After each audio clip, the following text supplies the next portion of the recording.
할렐루야. 오늘 은혜 받을 하나님의 말씀은 잠언 17장 17절 말씀입니다. 제가 받들어 봉독하겠습니다. 친구는 사랑이 끊이지 아니하고 형제는 위급한 때를 위하여 낳느니라. 아멘. 하나님께서는 우리에게 귀한 부모님을 주시고 그 부모님을 통해서 형제들을 주셨습니다. 형제는 하나님께서 주신 가장 귀한 선물이며 또한 부모님께서 주신 가장 귀한 선물입니다. 무사히 결혼하는 많은 신혼부부들이 자녀를 하나만 낳고 더 이상 자녀를 낳으려고 하지 않습니다. 그 이유는 여러 가지 있겠지만 경제적인 이유가 가장 크다라고 말하고 있고, 또 다른 이유가 있다면 한 자녀에게 이렇게 집중하기 위함이다라고 말을 하고 있습니다. 그러나 저는 우리 자녀를 진정으로 사랑한다면 자녀를 위해서 또 다른 자녀, 즉 형제를 이렇게 낳아주라고 권면하고 싶습니다. 그 이유를 저는 오늘 본문 말씀에서 찾을 수 있다고 보는데, 본문을 다시 한번 보면 친구는 사랑이 끊어지지 아니하고 형제는 위급한 때까지 위하여 낳느니라. 형제는 위급한 때를 위하여 낳느니라 라고 말씀하고 있습니다. 형제는 위급한 때에 도움이 됩니다. 예를 들어 보면 싸움을 할 때나 아니면 부모님을 모심에 있어서 형제가 도움이 된다는 것입니다. 전도서에 보면 두 사람이 한 사람보다 나음에 대해서 이렇게 말을 합니다. 전도서 4장 9절로 10절입니다. 두 사람이 한 사람보다 나음은 저희가 수고함으로 좋은 상을 얻을 것입니다.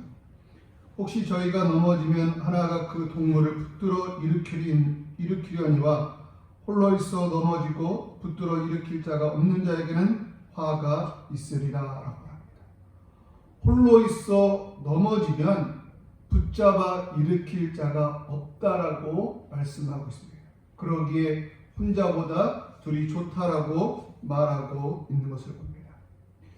그런데 현실적으로 보면 형제 간에 그렇게 서로 도와주고 또 화목한 경우가 오히려 적은 것을 보게 됩니다. 성경만 보아도 그런데 성경에 보면 가인과 아벨이 있는데 가인이 아벨을 쳐서 죽였다라고 말하고 있고, 또 야곱의 12 아들들은 요셉을 시기하여서 요셉을 애굽에 팔기도 했던 것을 봅니다. 또한 우리가 잘 알고 있는 성군 다윗의 형들은 어떻습니까? 다윗이 형들이 전쟁터에 나가 있을 그때에 형들을 위로하기 위해서 그곳에 방문했을 때에 이제 다윗을 책망하고 있는 것을 봅니다. 그러면서 말하기를 내가 내 교만과 내 마음을 완악함을 안다라고 말하면서 다윗을 깎아내리고 있는 것을 보게 됩니다. 이처럼 형제는 서로 연합하고 위급한 때를 위해서 이제 함께 힘을 합쳐야 함에도 불구하고 형제들이 다투고 서로 미워하고 시기하는 것이 현실이라는 것입니다. 왜 그럴까요?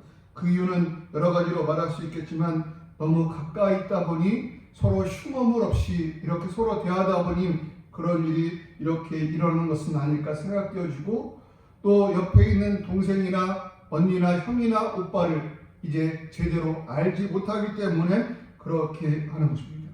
또 다른 이유가 있다면 부모의 사랑을 독차지하기 위해서 그렇게 하고 있는 것은 아닐까 생각되어집니다. 아무튼 형제의 유익이 분명히 있음에도 불구하고 형제가 살다 보면 다투고 싸울 때가 있다는 것입니다. 그리고 그것이 현실이라는 것입니다. 그럼 그런 때 우리가 가져야 될 태도는 무엇일까? 먼저 갖지 말아야 될 마음은 무엇일까요?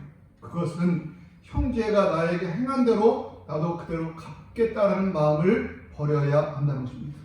잠언 24장 29절에 보면 너는 그가 내게 행함 같이 나도 그에게 행하여 그 행한 대로 갚겠다 말하지 말지니라 라고 말합니다.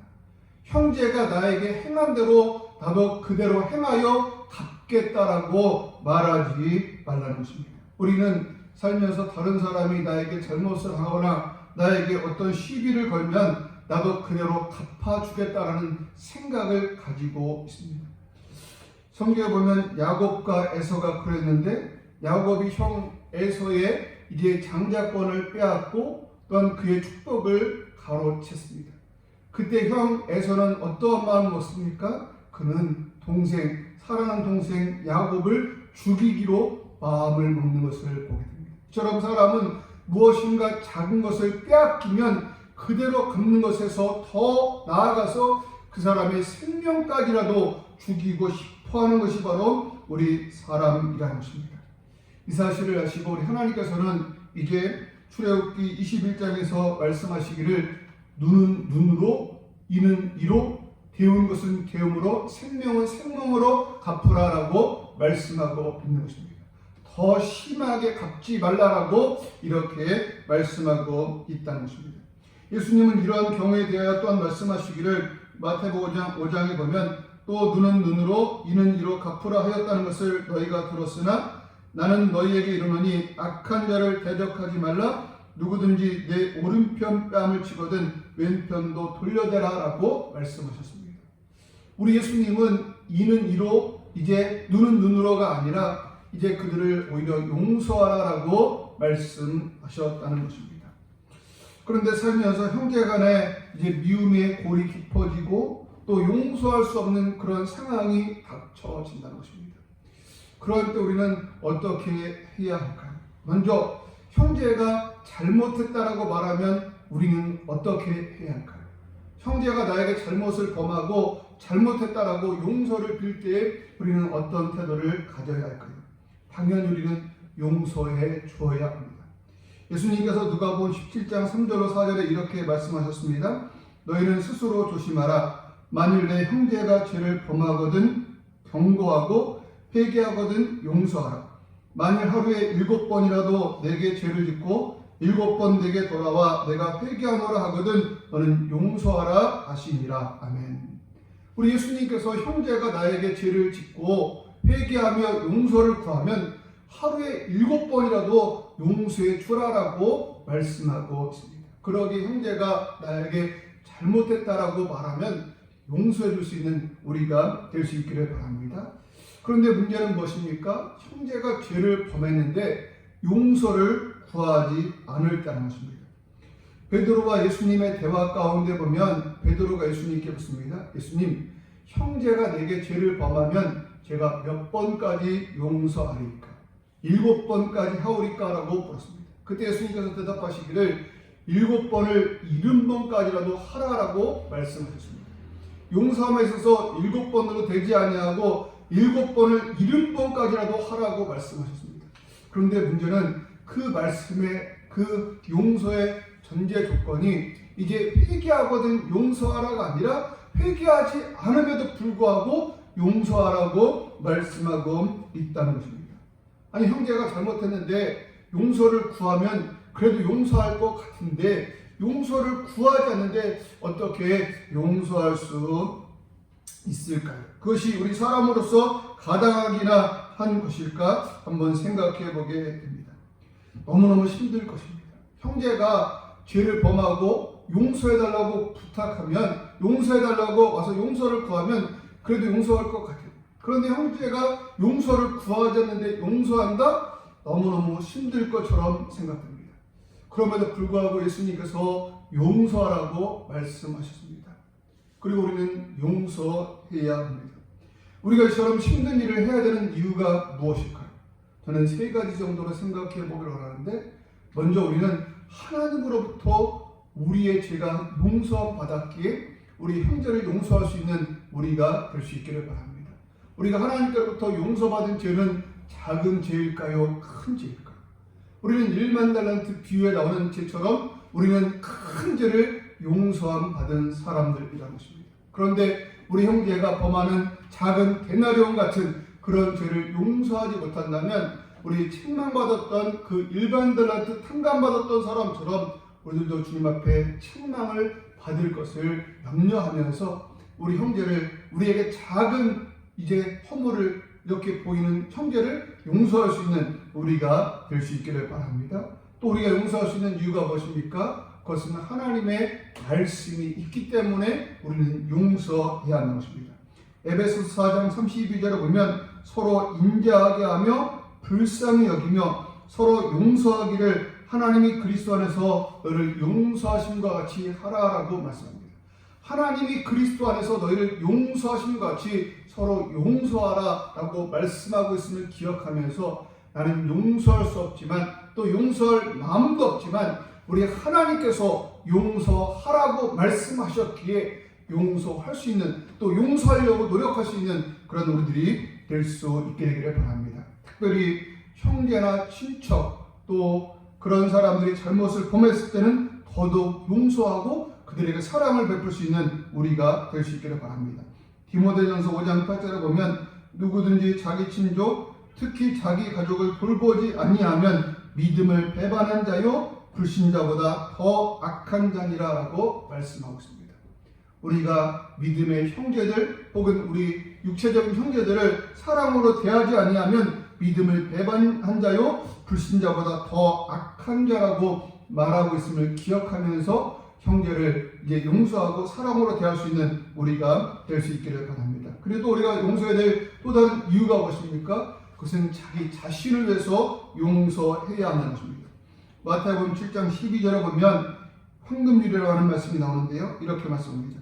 그러므로 무엇이든지 남에게 대접을 받고자 하는 대로 남을 대접하라. 이것이 율법이요 선지자니라. 아멘. 우리는 이제 하나님의 은혜 가운데 용서함 받은 사람들입니다. 재용서함 받은 사람들입니다. 그럼 우리는 날마다 삶 가운데 죄를 짓기 때문에 또 하나님 앞에 나가서 용서를 구하고 용서를 받아야 될 그런 사람들이라는 것입니다. 그리고 우리는 늘 하나님 앞에 기도합니다. 오늘날 우리에게 우리가 죄 지은 자를 사하여 준 것 같이 우리의 죄를 사하여 주옵시고라고 하나님 앞에 기도합니다. 그러면서 우리가 다른 사람을 미워하고 다른 사람을 용서하고 있지 못하다면 우리 하나님께서도 우리의 죄를 용서하지 않을 것입니다. 이 사실을 기억하면서 우리가 용서할 수 있는 우리가 될 수 있기를 바랍니다. 내가 용서받기 위해서라도 내가 형제의 죄를 용서할 수 있는 우리가 될 수 있기를 바랍니다. 그러면 이런 사람이 정말로 있기는 할까? 형제가 나에게 잘못을 범하고 회개하지 않음에도 불구하고 용서하는 사람이 있기는 할까라고 생각할 수 있는데 있습니다. 그 사람은 누구일까요? 바로 요셉입니다. 요셉은 형들의 시기 가운데에서 애굽에 팔렸습니다. 그리고 고생하다가 높은 지위에 올라간 그때에 이제 형들을 만나게 됩니다. 그때 요셉은 어떻게 합니까? 형들을 용서하고 그들을 이렇게 포용하고 그들을 받아 주었다는 것입니다.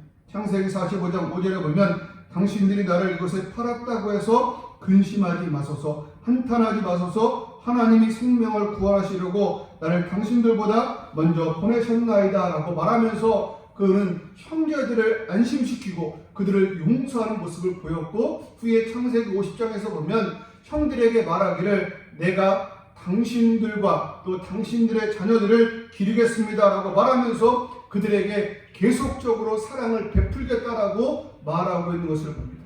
이 요셉은 형들을 용서하는 것에서 끝나지 아니하고 형제들에게 거듭 사랑을 이렇게 나타내 보여주고 있는 것을 봅니다. 바라면서 그들도 용서의 사람이 될 수 있게 되기를 바랍니다. 우리가 하나님께로부터 용서함 받았기에 우리 형제를 용서할 수 있게 되기를 바라고, 또 용서라는 말씀이 있기에 용서할 수 있는 우리가 될 수 있기를 바라고, 나 자신을 위해서 용서할 수 있는 우리가 될 수 있기를 바랍니다. 그리고 우리 요셉처럼 혹은 예수님처럼 우리 예수님은 우리의 죄를 용서하셨을 뿐 아니라 우리를 사랑하셔서 거듭 우리에게 은혜를 베풀어 주시는 것처럼 우리들도 이제 누군가 잘못하면 용서하는 것, 거기에서 멈추는 것이 아니라 용서에 더해서 사랑을 줄 수 있는 오늘 모두가 될 수 있게 되기를 주님의 이름으로 축복합니다. 아멘.